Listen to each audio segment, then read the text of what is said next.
welcome to my channel where we talk about all things where you can have it all without feeling like a zombie.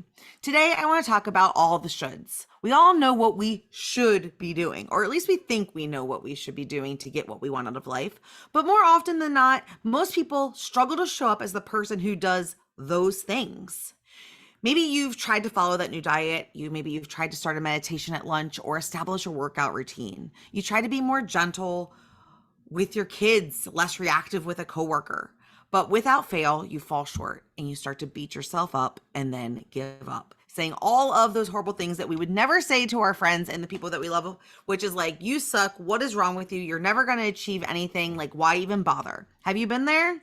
Hi, I'm Tiffany Simms, a burnout recovery expert who focuses on treating you as a whole being, not just segments of who you are throughout your life. Like, we're done putting you on an island, on different islands with different identities. We're going to treat you as a whole person. So go ahead, tap that subscribe button if you're ready to get the most out of life without feeling like a zombie. Today, I want to talk about what it's like when you are on this on the wagon, off the wagon, on the wagon, off the wagon cycle that you found yourself living in the last few years. And I want to start by saying that if you're experiencing this and you're feeling bad about it and you're like beating yourself up, I need you to know right now that the fact that you're on this cycle is not your fault. It's not your fault that you're failing. It's not your fault that you feel trapped on the struggle bus. And I want you to take a second to really honor yourself and congratulate yourself for still putting yourself back in the fight, even though you keep falling on your face time and time again. Okay, can we agree to that? All right, so let's talk about it. It takes a lot of work, actually, to reprogram yourself to be a person who does all these things that you think you should be doing. The habits you have right now are so ingrained into who you are, into your identity, basically into your DNA. And for my science people, I know that's not how DNA works, but go with the analogy there, all right? But all these habits are so ingrained into you that you're going to have to do a lot of conscious work to become this newer, better version of yourself. But it is possible to be all the things you think you should be. Okay. It's not just work at it, but it's becoming okay stumbling as you are overriding your current autopilot settings that you've developed over the past 30 or 40 years. And what do I mean by autopilot? You see, AI and being able to train a tool like ChatGPT may be new in this digital world that we're living in, but our neural pathways from our brain through all of our body have been like developing this whole time. They were the first AI, if you will. Stick with me. So we've been training ourselves our whole lives based on the impacts of our environment and our circumstances and all of the different inputs we've been receiving from the world, whether it was in school, on the playground, in our home, at work, like all of these different things, our body has been creating little power channels and paths so that it can function and experience the life and do all the things that we as humans need to do with as little physical energy as possible, with as little brain power as possible. Okay. So we've been training our autopilot this whole time. And then you try to do something new and you beat yourself up because one decision, one thought, one desire wasn't enough to override the whole program. No one teaches us how to mindfully develop new habits. Sure. We're taught how to walk, talk, read, write, share, all those things.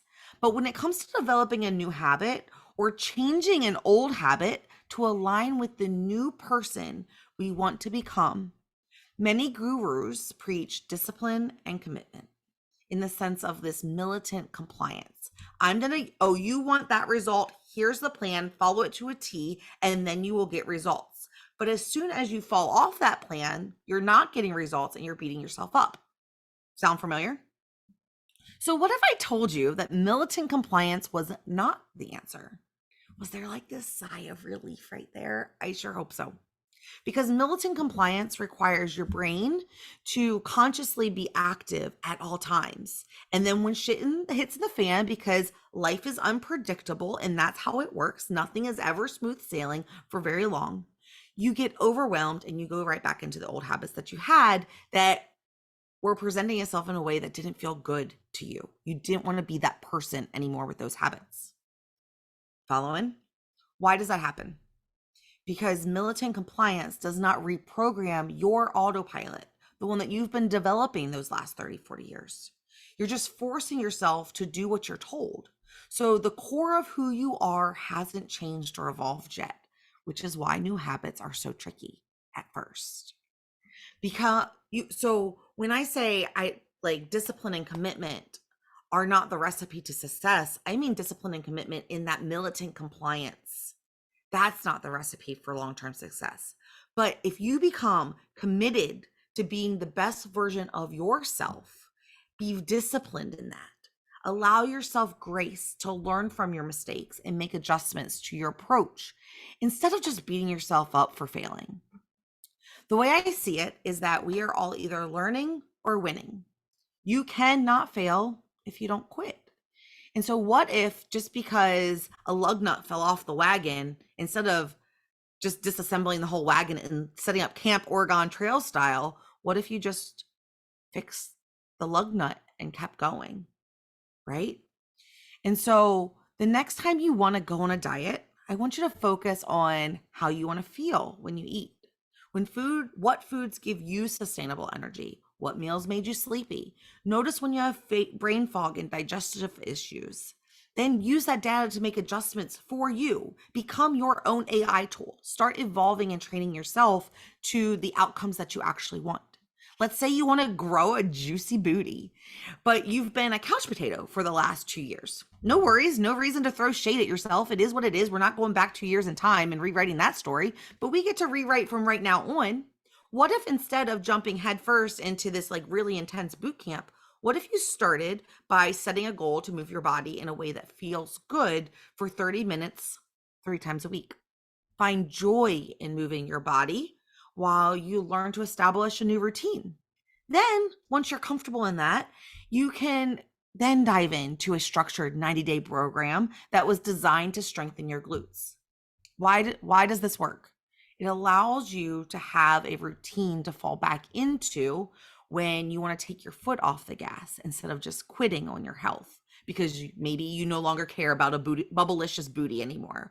Okay, so we want to create those habits in a sustainable way so that when we go hardcore on a goal and a mission, and we have a mission that has a timeline and a definitive end, that we have something to fall into that is aligned with the person that we want to be every single day.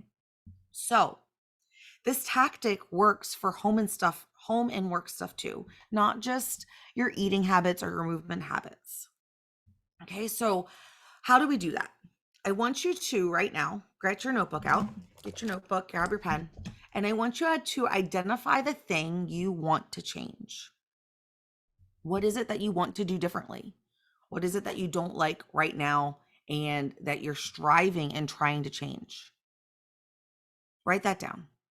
And then I want you to explore why you, not your mom, not your dad or your siblings or your partner or your friends or your boss. I want you to explore why you want to change and evolve in this area. This might take you a little time, so just write that out and you can come back to it. Now, thinking of your best self. Put yourself as the person who's accomplished this goal, who is this type of person that you're seeing in your head that's using the habit that you're trying to develop. What does that person do? How do they react? How do they respond? How do they plan? How do they show up? How do they eat? How do they read? Et cetera, et cetera, et cetera. So what's the person who is or it achieves the thing that you just wrote down? What do they do? These are not titles. These are the habits, the types of words that are associated with. Are they vibrant? Are they disciplined in their time management? Are they respectful, have really healthy boundaries, like whatever that stuff is for you, because I don't know what your example is. What is that person doing? Okay. The next one, and like I said, you might have to come back to some of these. It's going to take some time. Okay. How is that different than what you are doing right now? It's that simple. What is different? What do you need to change about your daily routines to become that person? And I just want you to focus on one, maybe two habits at a time, because we cannot change everything about ourselves in one go. It takes time, it takes practice, it takes commitment to wanting to be a better person, not necessarily commitment and discipline to this like militant plan. So I want you to take that list. That's now your roadmap. That is your personalized, unique roadmap of what you need to go work on and practice and become, so that that thing that you wrote down is who you are. So I want you to go practice those habits. And when you mess up, because you're gonna mess it up, I want you to take a moment to learn and keep going. You're no longer a person who quits when it's hard or when you stumble or when you mess up. You are a person who is learning to become someone they've never been before. And if you are too overwhelmed to start because you're like, you don't know me, I have too much going on, I don't even have a time for myself, I want to help you get started by becoming a master of your own schedule. So all you have to do is comment the word time or click the link that's somewhere around the screen right now to get a copy of Master Your Schedule, Master Your Body. It's my guide with my top 3 time hacks for getting 1 hour back in your day as soon as tomorrow. Imagine how you could change if you had more than a millisecond in the bathroom to breathe and think.